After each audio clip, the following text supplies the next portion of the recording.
माझ्या बालमित्रांनो, आज मी तुम्हाला 2 शब्द सांगणार आहे.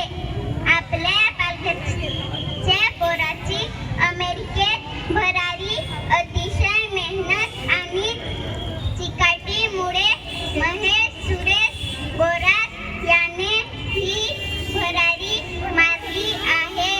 तो डहाणू तालुक्यातील बांधघर या गावी राहतो. तो मराठी शाळेतच शिकला. आज त्याचं सर्वत्र खूप कौतुक होत आहे.